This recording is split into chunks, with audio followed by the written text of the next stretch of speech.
from the CyberHub bunker and studio. You're listening to the CISO Talk podcast. No sales, no bullshit, just straight talk. Straight talk. And now for your host and CISO, James Azar.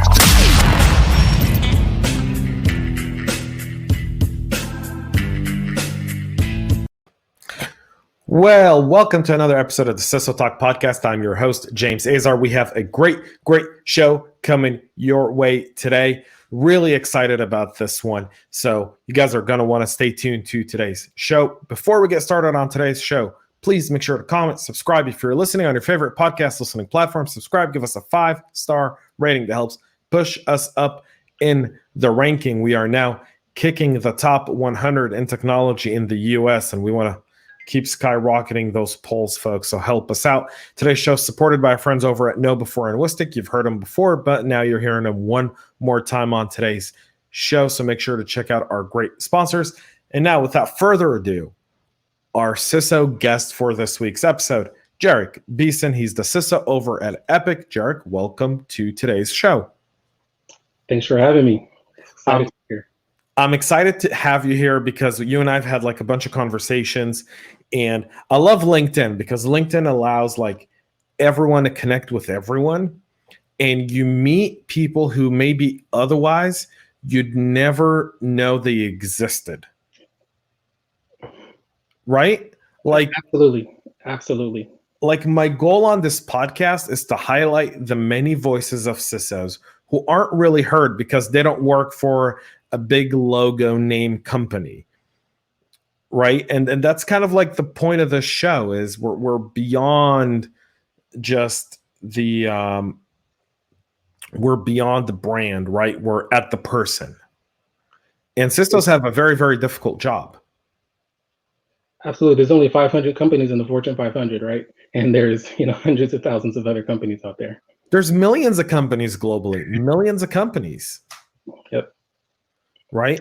So, Jerichs, for our audience who doesn't know who you are, give them a little kind of introduction into, kind of your background, how you got started in cyber, and how long you've been in your current role. Sure. So, CISO at Epiq, I've been here for about 5 months now, but my origin story is a little unique, but I don't think it'll be unique 10 years from now. My first and only career was in cybersecurity. CISO wasn't necessarily a popular role at the time, but I knew that I wanted to lead a security organization. I didn't know if it was going to be for a state, a federal agency, but I knew that I wanted to lead an organization, specifically trying to protect their confidentiality, integrity, and availability. I grew up in Los Angeles, and I got accepted to UCLA. And UCLA is the school to go to when you grew up in LA. But they didn't have a cybersecurity program. And then ITT Tech, right down the street, had one. And I actually decided to go to ITT Tech. Was not a popular decision at the time. All of my classmates were on their second, third careers. And here I am, a 17-year-old kid, trying to do a career right next to them. But it actually helped me grow up really quickly because I got to work with more, mature adults and not necessarily kids that are trying to party all the time. I ended up doing one of those commercials, actually. So if you Googled my name, you actually will find a commercial where me and my family are saying, I went to the ITT Tech and I'm a grad and I'm successful. And the true story. Shortly after getting my associate's degree, I moved to Las Vegas to work in the casino industry. And I worked in identity and access management. I did network security. I did a little bit of PCI work. And then I ended up parlaying that into a role with the Department of Energy, specifically the National Nuclear Security Administration. For those that aren't aware, that is the arm of the DOE that actually is responsible for all the nation's nuclear stockpile, the nuclear secrets, all the weapons, all is under that agency. And I started there as a security analyst and then information security officer. And it actually culminated with me actually leading a cybersecurity program for Lockheed Martin out in Nevada. I think I was 26 at the time. And on average, my team was about 10 years older than me. But that's where I really kind of cut my teeth on NIST and FISMA, and those experiences kind of shaped me more than anything. From there, I went over to try my hand on a product company. I went to RSA. RSA was pretty much the number one security company at the time from a product perspective. And I led PS in the RSA Archer space, in the GRC, as well as their net witness practice.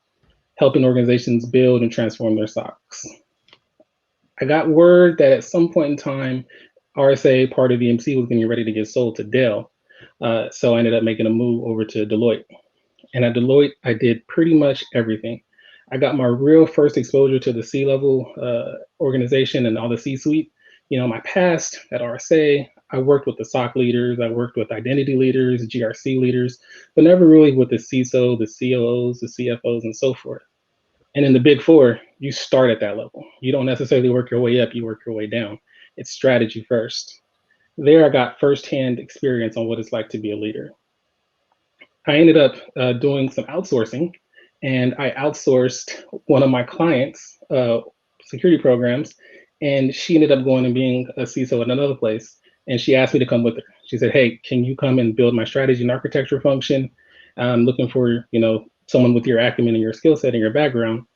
And I had just had my third kid. I was ready to get off the road, so I decided to take that on. I did that for a little while, ended up building identities, laying out the strategy, one that they're still kind of executing today.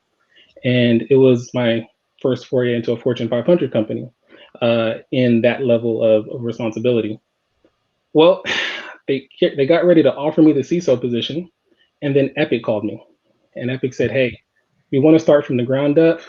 We need someone to transform our organization. I've never really worked for a startup before, right? Big Four, you're not dealing with startups. RSA, those huge expensive products, you're not dealing with startups. So I got an opportunity to come over to Epiq. They wanted me to build something from the ground up, and I've been here for 5 months and been loving it ever since. I love the background of going from big companies and then ending up at a startup. I've been the complete opposite side of that. I've always been the startup CISO. In fact, I've got an entire Twitter page that's called the Startup CISO, and I post really funny memes of CISOs working with a shoestring budget, duct taping and WD-40ing your security program to make it hold until you've got enough to where you can really build a program. And it's how'd you find that switch though? I mean, going to all the resources to being in a place with, limited resources, limited budget. How'd that switch work for you? I was a little surprised. I thought going to smaller organization, maybe smaller footprint, less work. It's completely wrong. It's the same amount of work, if not more, because there are less resources, there's more technical debt, and there's just less maturity overall. But at the same time, you can get more done, you can get things done faster. So the bureaucracy and the politics, they weren't as prevalent in the smaller organizations. So that's kind of the difference that I noticed so far. That's awesome. So let's talk a little bit about, as you're building your team now, especially as, a startup CISO, kind of, starting out everything. What are some of the skills you look for when you're looking to get people on board?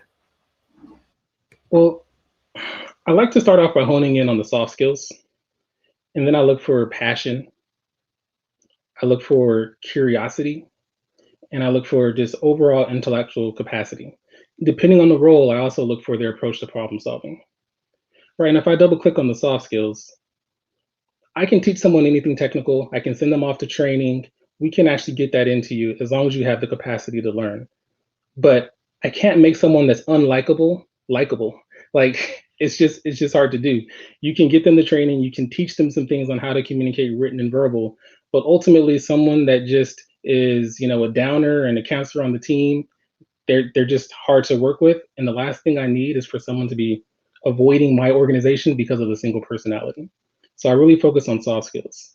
But then passion and curiosity are also important for me. From a passion perspective, we're being asked to solve the puzzle without the edge pieces, right? I mean, it's just really difficult to do what we have to do. We are inundated with new white papers, new technologies, new threats, new threat actors, new TTPs. It's just so much new stuff that you got to keep up with it. And if you're not passionate about this field, you're not going to stay with it, or you're not going to put in the time.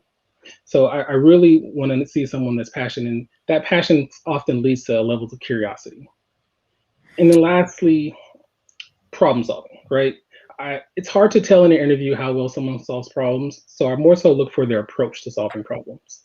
So I like to choose an off-ball question that they may have never heard, just to see how their brain works. I usually tell them there's no right or wrong answer, but usually there is a kind of wrong answer. But generally speaking, I'm just trying to see how they approach things. And those are some of the things I look for when hiring new security people. I love that, and sorry, I had to get headsets on because I just needed more focus. So, all right, let's I love the skills that you look for. I think soft skills are critical. Problem solving skills are definitely needed. You know, I have a something I tell my entire team, which is when we're looking to hire people, we want to hire based on diversity of thought, which is the idea of you want a diverse mix of people with a diverse way of thinking. So really taking it kind of into the, I don't want to say the extreme, but really into the place of what you just spoke about, which is, you know, you can teach people technical skills. I feel like a lot of technical skills, if someone has the ambitions and the smart and the drive, they can learn how to be a pen tester. They can learn how to be an analyst. They can, you know, go take a ISC squared cert. They can go do a CompTIA cert and get that. But drive, passion, curiosity, problem solving, you can't teach someone that. There's no degree, no university, no program in the world that can make it natural. Agreed. It's just one of those. It's one of those things that, I mean, there's enough self-help books out there that I have to believe some people are changing some of their soft skills. But generally speaking, you're kind of born with it, or you have to really want to hone in those skills. Right. I think one of the bigger challenges today in security, and I don't know if you experience this, and maybe our listeners will agree or disagree with this one, but it's so many people see the amount of money that people make in security, that they're doing this career switch without the passion, and they're just acquiring a bunch of certs over a period of a year. Like they go in to get their security plus, they go and they get, you know, a PMP and something else, and they, you know, they're applying for these jobs, and you start to ask them really about security, and you almost feel like you've asked them a basic question and they're failing at the basics. Do you get that? Do you see that as well? Yeah, you can tell the people that have all of the acronyms but none of the substance, right? And you can also tell the people that are doing it for the money. For the most part, security people, in my experience, are altruistic, right? We really just want to save the world, and we're using cyber as our way to do that, right? Maybe we didn't have the bravery to run inside of a burning house, or the guts to be on the front line of a war. So this is where we're doing it. In reality, we're on the front line of a new type of war, right? And I genuinely believe that the best security professionals, the ones that have the longevity, they just really want to do this, and they put in the time after hours. It's not a 40-hour job, for sure. No, this is never a 40-hour-a-week job, right? This is you're working around the clock. You have a specific mission. Weekends and holidays are sometimes a suggestion, and we saw that with SolarWinds, right? I mean, the people that had to respond to SolarWinds didn't have a Christmas, didn't have a New Year's, didn't have much of anything, and they still don't have much. I mean, we're what, a little over 7 weeks from the first announcement, and there's still fallout to be had. I think today was the first day on the practitioner brief that I didn't say SolarWinds. Well, I wish I didn't say SolarWinds today, but I probably said it at least 5 times. My customers won't let me not say SolarWinds at some point in time. That is also very true. When you look at skills as a CISO, what are some of the skills CISOs require in order to really be successful leaders of their organizations? Well, I think you have to be a good security leader, but then also a good enterprise leader, right? So if I talk about the security side of things, you got to really be able to communicate with the tier 1 analysts all the way up to the CEO, because you're having different conversations with different people. You want to establish credibility, you want to establish rapport and relationships with your engineers and your analysts, but at the same time, you have to be able to translate risk to the CEO. And then I think it's important for security leaders, and we kind of talked about this, on our talk before this call, that you got to recognize where you're weak. You got to have a level of situational awareness, and you got to hire someone else that fills those gaps. But more importantly, you got to really empower that person to fill those gaps and not feel necessarily intimidated if they outshine you in certain ways.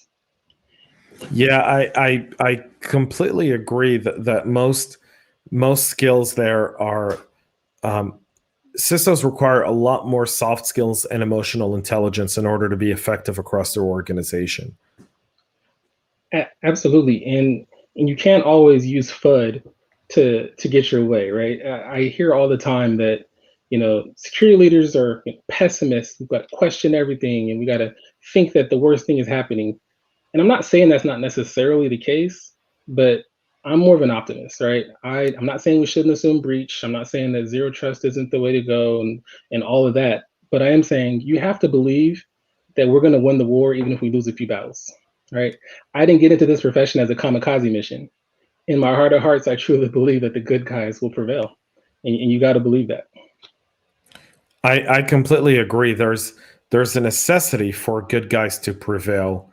That's really critical. And we play in a field where we have to play defense all the time. And for those football fans that are listening, CISOs, we have to almost play prevent defense all game long. We don't know what first down is or second down is or third down is. So for those who don't understand, I do have an international crowd, so they're not going to get this. So let me give it as basketball. We have to play full court press all 4 quarters. We can't afford to play zone defense. We don't know what we're up against. We don't know who's going to get what. This is the only thing we know. Agreed, right? You are always on your heels, right? As much as you try to be on your toes, we're not offensive, we're defensive. The only time we're ever offensive is when we're attacking ourselves to see how well our defenses are working. Yeah, I completely agree. Let's talk a little bit about CISO leadership beyond the security team, right across the enterprise. The CISO role is constantly getting elevated. We're really breaking down some of the restrictions and milestones that have been kind of hovering around the title of a CISO. Yeah. But now that CISOs are really in front of the board, maybe sitting at the big boy table, maybe sitting at the adult table for the holiday, what are some of the skills that CISOs require there in order to succeed? That's a loaded question, man. There's so much. I mean, first, you have to be able to translate security priorities into business value, right? And then on the reverse, you got to be able to take a business priority or business, objective and allow them to execute it in a secure, risk managed way, right? So that's first and foremost. If you're not doing that, you're going to fail because you're going to impede anything the business is trying to do. But more so than that, you got to be comfortable with PowerPoints and politics, right?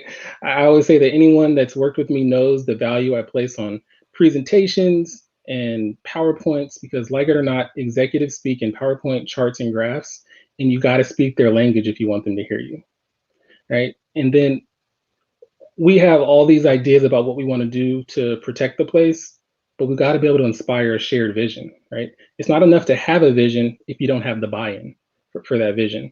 And any value add member of the executive leadership team, that is what they're doing, right? You look at the CEO, they are trying to add value to the organization, COO, CFO, all of that. And if you have a C on your title, you have to be able to do that. And lastly, I think an undervalued aspect of being an enterprise leader is you got to be able to be a coach, right? Coaches, using sports, perfect analogies. Coaches call the plays, but they don't necessarily execute them, right? They train and they prepare, and they provide feedback, but they're not the ones that are, on the front lines. And they got the job because of their ability to generate positive results, right? That's what a coach is, not necessarily a manager, but a coach. You got to be able to coach your team. You got to be able to coach leadership, and you got to hope that the preparation that you provide, actually shows up on game day. I love that, kind of taking the sports approach and even polishing it off a little bit more and giving it the stamp of approval. You do have to be a coach across the enterprise. Let's talk a little bit about security. So CISO, there's for one of the things I've discovered, to kind of give people a little bit of an idea. In December, I issued the InfoSec Hires January challenge. We wanted to get 10 people who are looking to get into cybersecurity hired through LinkedIn, meaning not posting a job on LinkedIn, but through simply sharing their profile on LinkedIn with the hashtag and getting hiring manager to notice these people who may not make it through an ATS system, but could have all the soft skills you spoke about. And in this mentorship period that we're doing and in the resume reviews, one of the things that I'm catching on is the disciplines of cyber. Most people think cyber maybe only has 2 or 3 disciplines, but cyber has many more disciplines, even beyond the CISSP exam disciplines. What discipline of cyber do you spend the most time on? Oh, I would say today, I mean, it varies by season, but given that I'm a new CISO, what I'm spending most of my time on is around formulation of my strategy and getting buy-in and getting it in front of, my leadership team as well as my customers. Building rapport, building bridges, repairing other burned down bridges, creating bridges that otherwise didn't exist. It's really relational at this point. I would say that the other thing that I'm really trying to figure out is, in my spare time, how do I change user behavior? Right? I don't have the right answer, but I know that we're looking at it as security people, but there are people that study the brain. There are people that study how humans make decisions, and I've started to look into the behavioral sciences and other things to see what can we do. Maybe even to have like a Pavlovian approach, maybe to this. We really want to generate a certain type of result and get users to respond a certain way when they're interfacing with risks. And today, by and large, we're failing, right? Phishing is the number one way attackers are getting in. Yeah. So a very interesting approach. You should go back and listen to the episode I did nearly a year ago with Justin Berman, the CISO over at Dropbox, because he kind of had a approach around user behavior where he said, I don't buy technology that doesn't back up the human. So he goes, we're doing technology wrong. So we're doing technology to almost defend what the bad guy's doing, but we're not thinking about what the good guy is going to do with what the bad guy is sending. So our idea is more awareness and phishing tests, which in a way are effective, but they also create a level of antagonism within the company because the people who fail that, their managers get notified. They have to do an additional training. It takes them away from doing their job.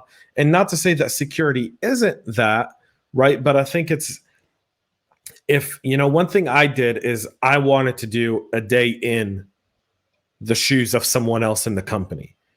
And when I bring people on the team who are very, very experienced in cyber and have never done a day of, that have been working in IT and networking their entire career, I like to do a day in you're going to go and be a day in the shoes of this sales guy, this marketing person, this finance person, this operation person.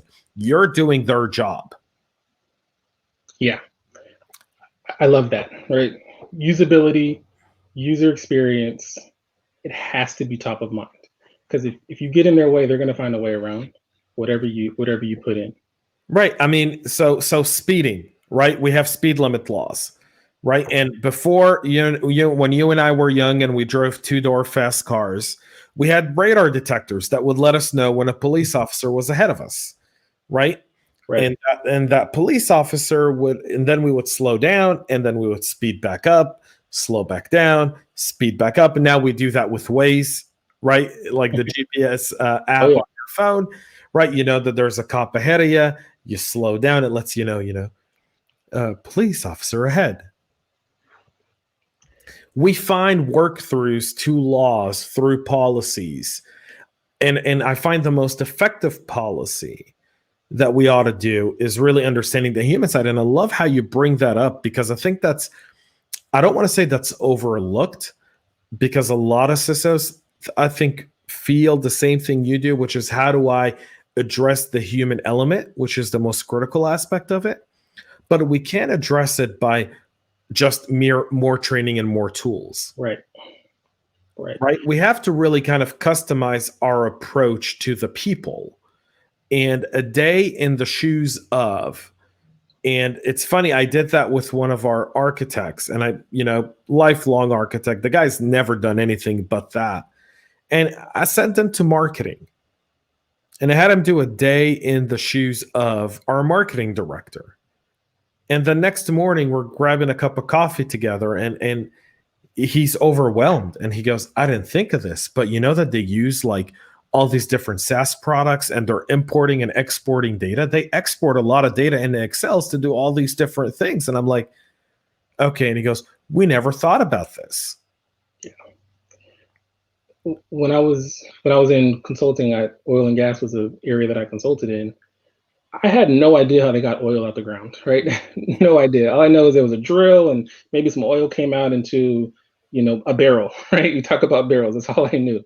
And so I actually wanted to go out on the rig, and, you go out there and you see all of the different IoT. Number one, that freaked me out.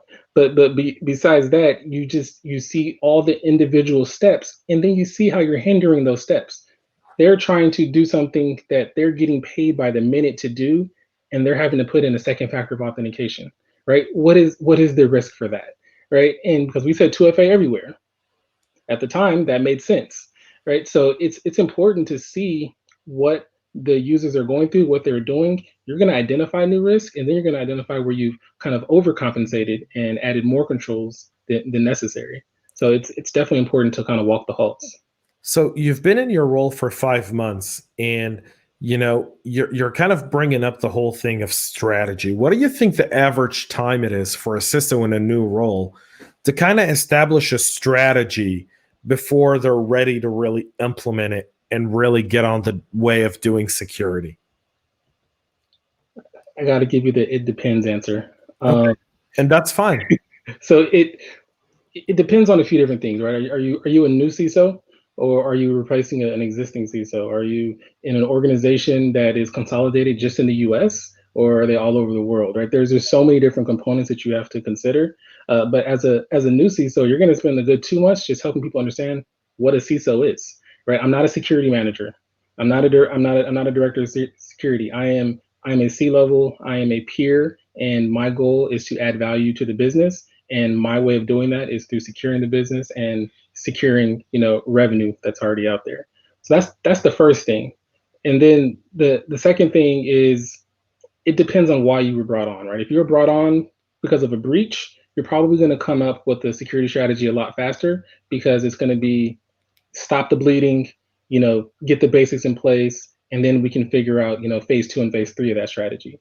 If you're coming on to just replace an existing CISO, you're going to want to see what's being done well, what's being done right, and then where you can actually put your stamp on it. So, it shouldn't be any more than 4 to 5 months, in my opinion, just because the adversary isn't slowing down. But you can't have a strategy on the first couple of weeks either, because you just don't know enough. You don't have the relationships, you won't have the buy-in, and you won't have the context. Yeah, it's I second that completely. So in your experience, you've worked over vast disciplines of cybersecurity on multiple projects. Which one are you most proud of, and why? Ooh, done a few different projects. I would say my favorite project was when I was with the NNSA, and I had just taken over security leadership. I was at Lockheed Martin at the time, and my boss asked me to secure an automated patrol robot. So a little bit of background, NNSA, they have areas, right? So you've heard of Area 51 and things like that. So that's how they break out all the different land out there. And most of that is property that nobody should be on. So they had patrol cars driving up and down all throughout, making sure no one was there, identifying if there's a trespasser and dealing with it. Well, that became costly. gas, man hours, and so forth. So they purchased this robot called MDARS. It's still in use today by the Navy. And I had to build a system security plan, 853 plan on how to lock down this robot. It was overwhelming at first. And then I realized at the end of the day, it's just a computer, right, that's controlling robotic arms and controlling, wheels and so forth. And lock down the computer, lock down the network, lock down the console that the person that's administering the vehicle is coming from.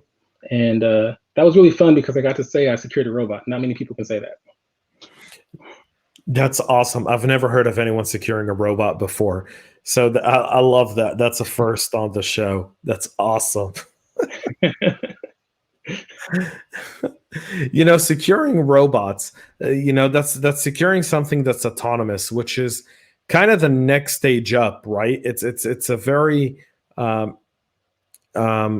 it's a very kind of 2025 thing, right? Like, ambitious plans is by 2025 to have some sort of autonomous vehicles on the road in some capacity or another.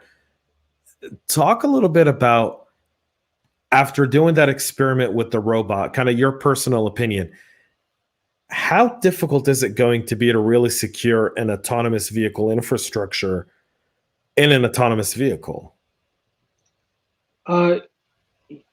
I think it's going to be hard as long as humans and robots are both sharing the road at the same time, right? So when all the cars are robots, then they can communicate with each other. You can have your own forms of protocols that are out there to secure them. But when I'm driving my Ford Explorer and the automated Tesla is trying to pass by me or something, there is no real way to communicate with that. So we're going to have to come up with something in between. And I don't know that that's going to be secure, because it'll be the company that's not on the automated side trying to just create an API or something to communicate with the company that's on the automated side. I really fear for privacy. I think privacy is actually going to be harder than security, because right now the people that are really pushing this are Uber and Lyft and so forth. And I heard an example. A Lyft driver knows if someone threw up in a car, right? And they can go and clean it themselves. If nobody's in that car, you got to have some type of sensor to detect that someone threw up. So now you can tie maybe a health thing to a person. Who knows what particle? I don't know, right? But it gets complex. It gets real complex. Yeah, the privacy issue is very challenging. And that kind of brings up, a CISO's role, right? Beyond the privacy of our customers, of our organization, there's also the idea of the privacy of our internal clients, our employees, right? Our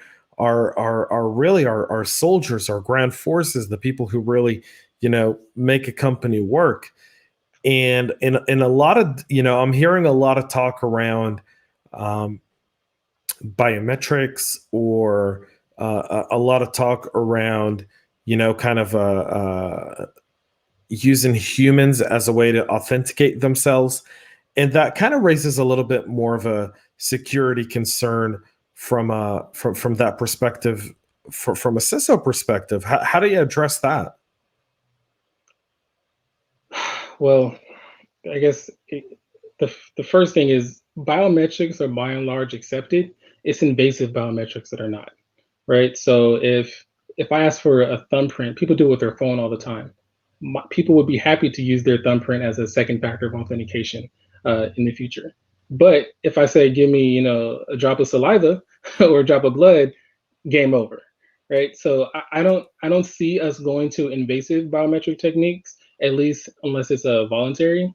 I saw an article maybe a year or so ago. A company in the Midwest was chipping its employees, and the employees opted in to do it. And that was how they clocked in and clocked out. They knew that they were there or not there because, the chip, hit some sensor. I think that's a possibility in the future, but that's a scary future. Privacy's out the window when that happens. And I'm hoping that I'm no longer in the CISO seat and I'm watching it from the sideline when that happens. Yeah, that's I think that's a very big revolt, right? Like Yeah.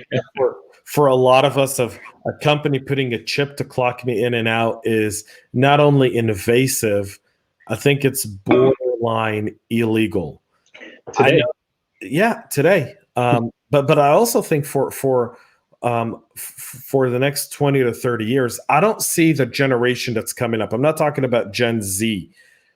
I'm talking about the generation of the teenagers of today, the COVID aged teens who are more privy to privacy, and they're kind of what is it? They said that the teens of today they're the most conservative group since the 1940s in their opinions and in the way they view things than any other generation in the last 60 years.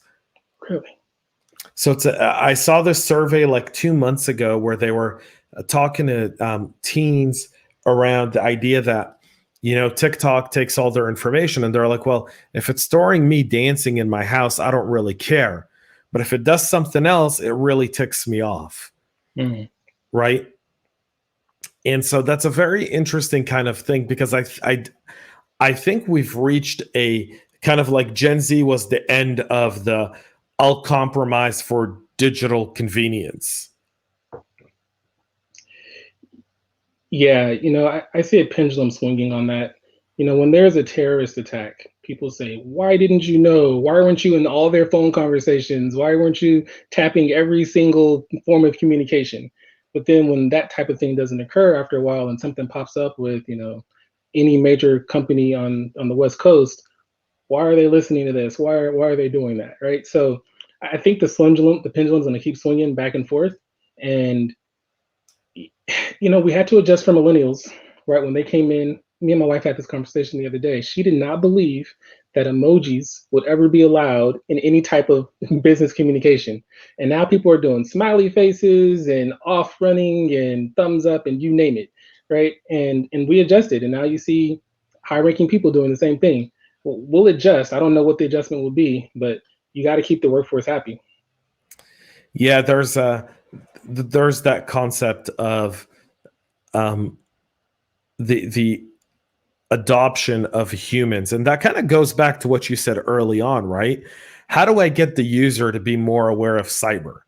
And now you talk about the idea of an emoji, right? Like one of the aspects that we constantly talk about, and I constantly preach, and I think there needs to be more of it, which is, how do we address the weakness of humanity? And the weakness of humanity is what makes you human.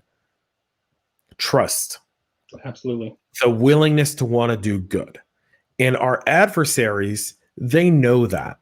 Yep. They're well aware of it, and they play on that. So we can't tell people what would society be if we as security people said, don't trust, don't do good, right? Would be a very, as a society that you and I may not want to live in as human beings. Right.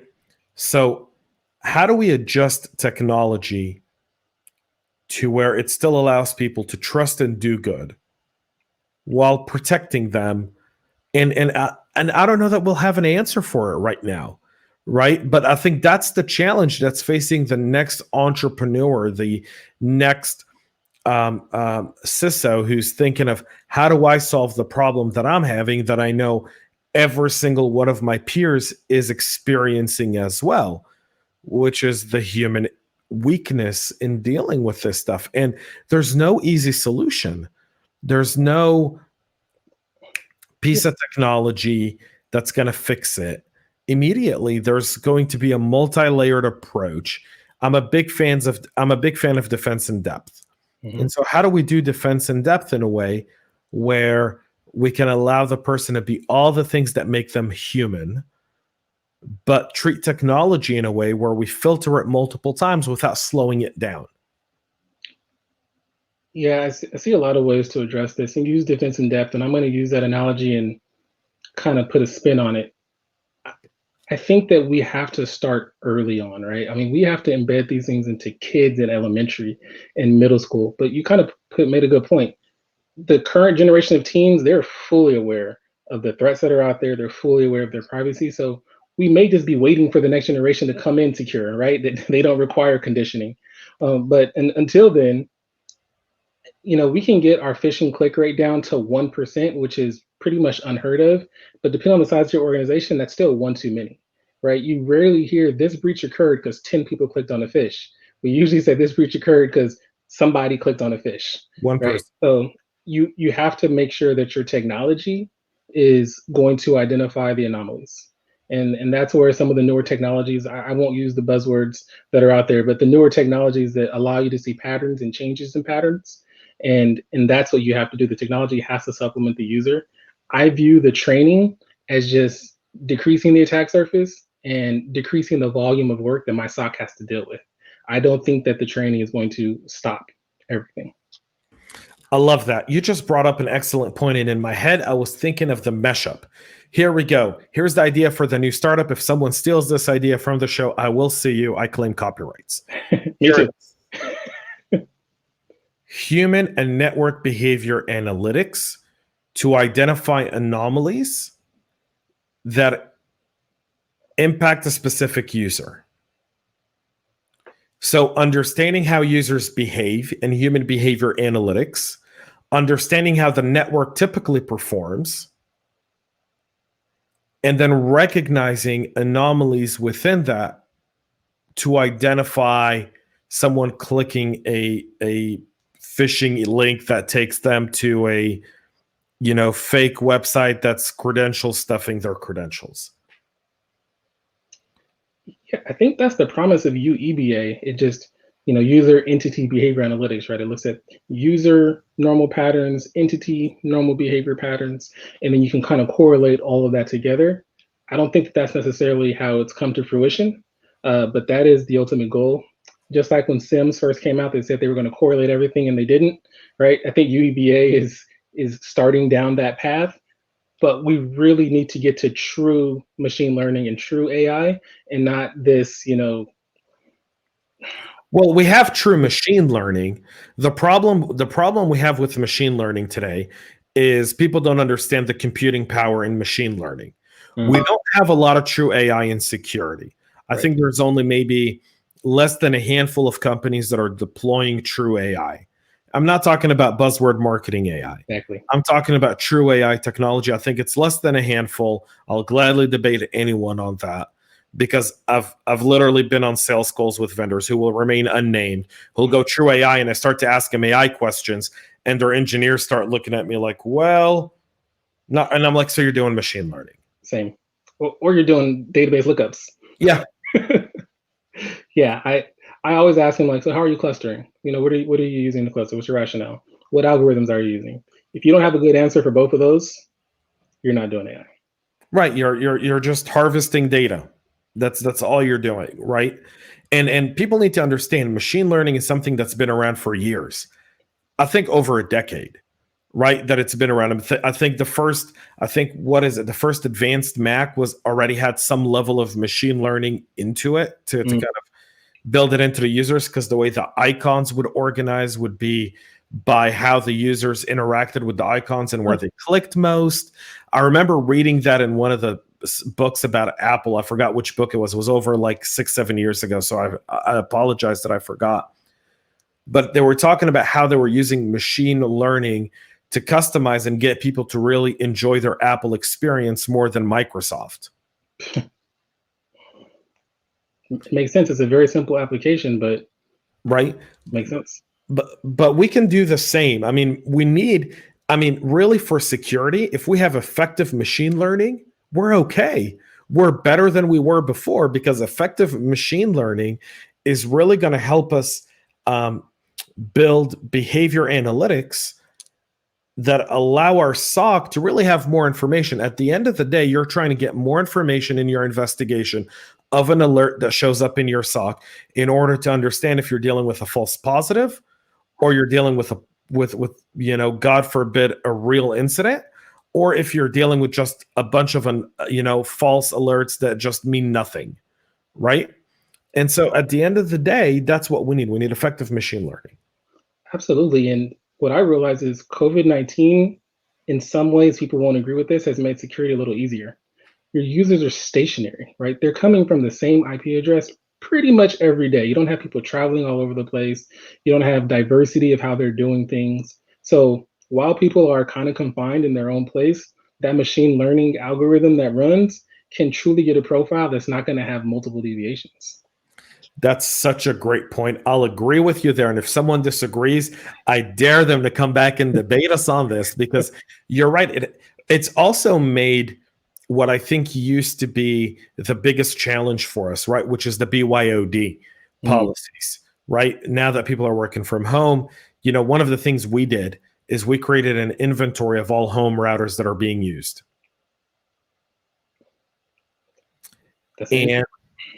And so what we ended up doing is we ended up grouping the routers and identifying a series of the most commonly used routers in our organization, identifying the vulnerabilities within those routers, and then we essentially went into our budget and bought all of those people new routers that we pre-programmed and helped them set up virtual, like separate segregated networks in their home so that they have really secure routers. Because think about it, a really good secure router is going to cost you $100, $150. Right. Right. Like setting it up, if you're buying them in bulk and you're setting them all up pretty simultaneously, is another 15 to 30 minutes worth of work. You bring in, one senior person with a bunch of interns. The cost of deploying something like that for us wasn't nearly as expensive when you compare it to the continuity of the business and the security of the business over the long term. Like, it was a very small investment, but we knew that people are already going to work remote. We knew, from a management perspective, that we're going to be this way for the next year, 2, maybe 3. Yeah. Right. So why stay on and we knew that when we saw that schools weren't coming back in the summer, we realized that this threat was even greater. And so while we initially did it for a select group, we ended up going across the entire organization over the fall and doing it for everyone. Did you provide dedicated routers just for your equipment, or can they connect all their home stuff to those same routers? So we provided a dedicated router just for our office stuff. We helped them segregate their home network. We actually created videos of how to go in and segregate your home network. So that way people could go in and actually create a network just for their kids. We taught them parental controls. So now all of a sudden parents were limiting their kids on YouTube from the router and not from the device anymore. And what that did is now we built more ambassadors for the security program, because we've gotten emails, right, from parents in our company that go, "Thank you so much. I've turned off our router at 9 o'clock now. The kids are no longer on their phones or iPads." So we've been able to restore some level of normalcy to some of these households. I won't say all of the people in our company thank us. I think some kids cursed us out pretty. Like, we've been on some calls where the parents overly blocked their kids, and kids were calling, the parents were calling with the kid having a temper tantrum in the back and going how do I fix this because I accidentally did this? And so, but I'll take 2 compliments over 10 complaints, because I feel like those 2 compliments create 2 additional ambassadors that help us succeed in our security program over the long term. Every ambassador you can get, right? I like to move security away from the center to the edge, because we can't be in every decision. So the more you do to get the business and other people on board with your plan, the better. So what challenges do you see cyber really kind of getting over, kind of becoming a thing of the past? I think that we're no longer having to fight for basic authentication things like 2FA, right? We no longer have to fight to prove that security is necessary. Now, where the challenges is, are you willing to take the measures that are necessary to improve it, right? But we no longer have to justify our existence. For a long time, CISOs were either fighting incidents and they wonder why you're even there, or they're not fighting incidents and they're wondering why you're even there, right? We don't have that anymore. We have a seat at the table. There's still a long way to go. I think we're starting to understand the difference between compliance and security as another thing, right? So for a long time, it was like, check the box. I have DOP, check the box. Whether it's actually detecting or alerting or anyone's monitoring, that's a whole nother conversation. So I think we're starting to move towards more security and letting compliance kind of be the ground that we fall on. That's what I'm seeing. I love that. That's a great outlook into where things are really where we're really beating those challenges. I love that. That's brilliant. All right, so we're getting towards the end of the show, and my favorite part of the show, the CISO Insight Round. We get to learn a little bit more about Jerich now from a personal level. So if Jerich, before we kind of proceed into the Insight Round, are you looking for people right now? Are you hiring? Is your team looking to add skilled folks to it? You know what? I just made my last hire for the quarter, actually. So I'm good. Thank you for asking, though. That's awesome. All right, perfect. Because part of InfoSec hires trying to get people on, and we're trying to build this database to help people really beat out the ATS system, and it's really important. So let's talk a little bit about the CISO Insight Round. 6 questions. You're on the hot seat. Here we go. One buzzword you want to get rid of forever. So we've belabored the ones that I was thinking about initially. So I'm going to go with DevSecops or SecDevOps, however you want to put it. In my opinion, any developer that's worth their salt knows that security is a component of quality, right? So if you're a developer and you worry about quality, security is going to be part of that. So why do we have to call it DevSecops? It's just DevOps. I completely agree. I don't want to say I completely agree. I think you're right in the outlook that any developer who doesn't take security in that isn't worth what they are. But at the same time, there's a lot of the developers that look at that are so misinformed around security that they're not consciously making security mistakes. Yep, I would agree with that. And that's why we have to have the security checks throughout the process, but it should be part of the quality checks, in my opinion. Yeah. My son's in the background. We love it. That's part of the show, and that's the beauty. Thank you, COVID. We've had kids break into the show. We've had cats and dogs make appearances. We've had wives and husbands make appearances. We love it. That's part of the show, man. And kids don't know you're on a podcast. Right. Right. Yes. What's one technology that will forever change the way we do cybersecurity? Anything that kind of helps kill traditional VPN as we know it today. Zero trust architectures, identity as a perimeter, SASE, all those types of things, I think will help change the way we do security. Folks, we have our first kid appearance for 2021 on the podcast. So I love it. All right. Brilliant. Let's talk about the last book you read. Mamba Mentality. It's Kobe's book. Kobe's book. It was a gift from my brother.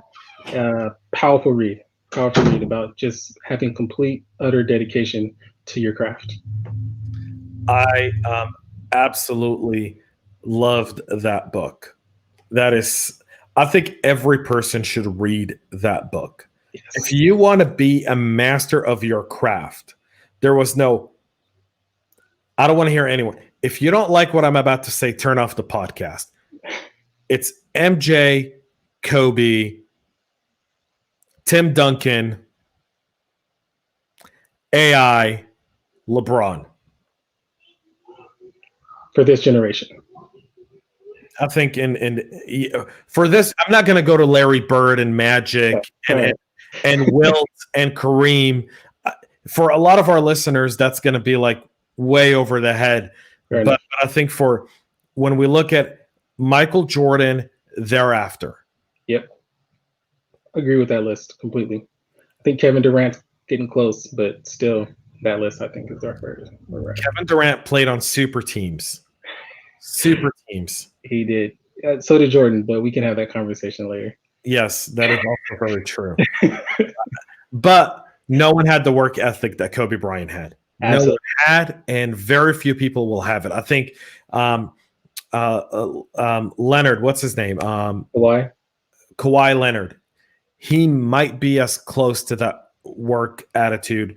I mean, Tom Brady, we're talking Tom Brady's got a Kobe Bryant Mamba mentality type of work ethic. The guy's up at 5 a.m. The guy's like 43, is playing like he's 28. I think his snack is avocado ice cream.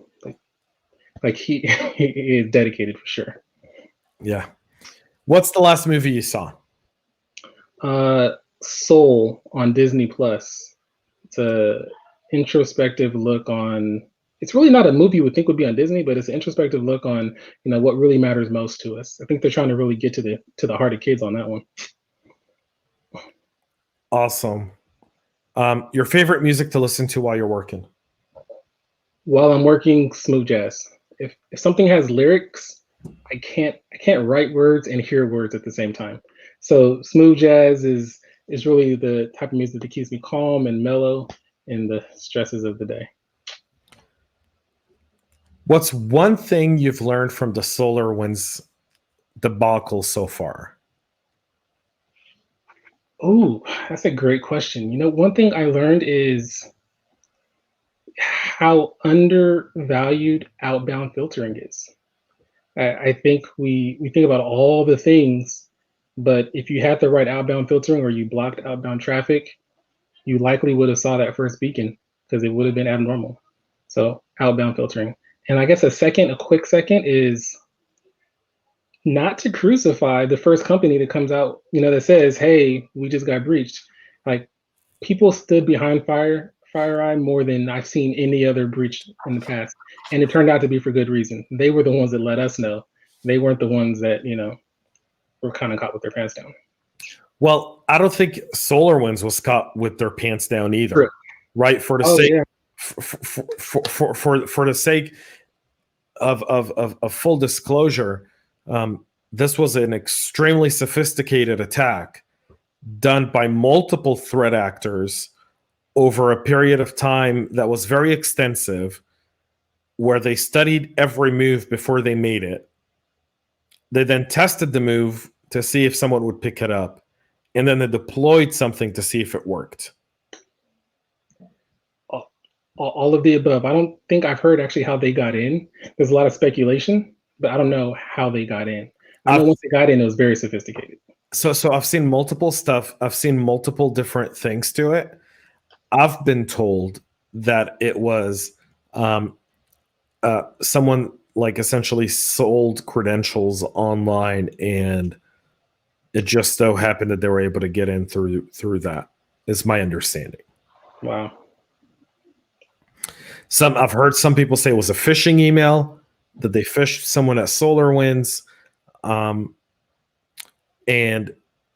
But I've been told by a few reliable sources that I trust, but it hasn't been made public, that it was someone actually sold credentials online. Wow. To give access. We keep learning more and more by the day, by the week, and I'm pretty sure we're not done learning. So this is definitely a fascinating one. This is going to be in security books in the future for sure. That's insane. That's I think we're going to continue to learn more. I think the real aftermath of SolarWinds has yet to be felt. I think that's going to be around March or April that we really see where we're able to put together all the pieces of the puzzle more or less and kind of get an idea and be able to really break it down. Yeah, no, I agree. And like it or not, this is going to change the way we do supply chain risk management.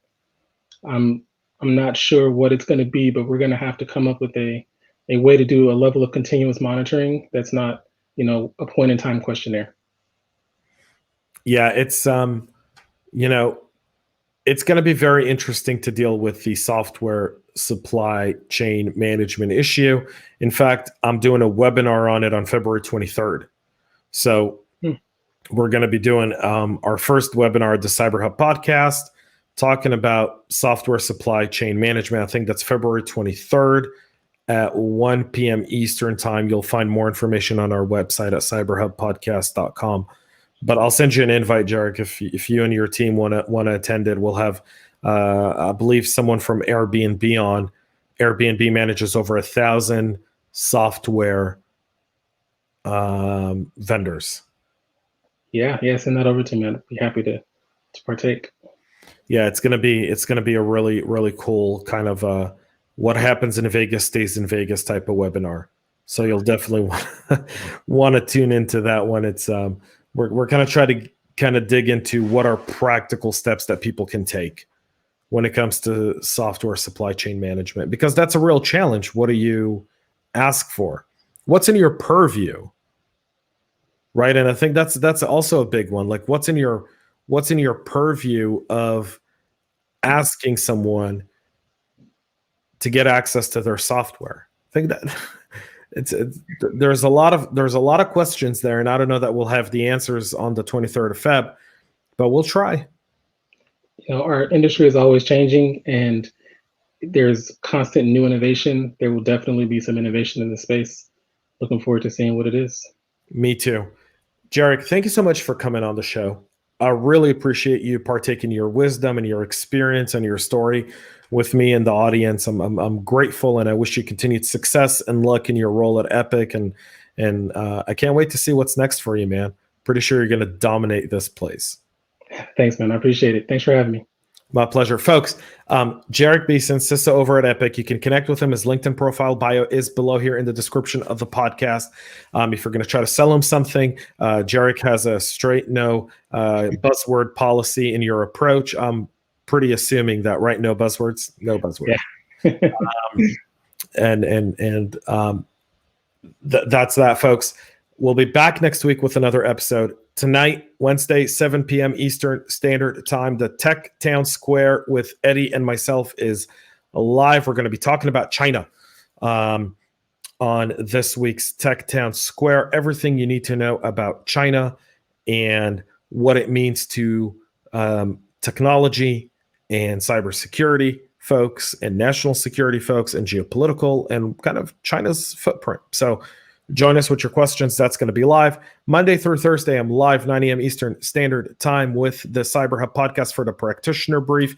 That's live on YouTube, LinkedIn, and Facebook. You can tune in by following us on CyberHub podcast. And that's that. That's it. I'm done with all my announcements. So, folks, thanks so much for tuning in. Jerich, again, thank you again for taking part of the show. Folks, until next week, stay tuned and stay cyber safe. Make sure to subscribe to our podcast and share it with your friends and colleagues.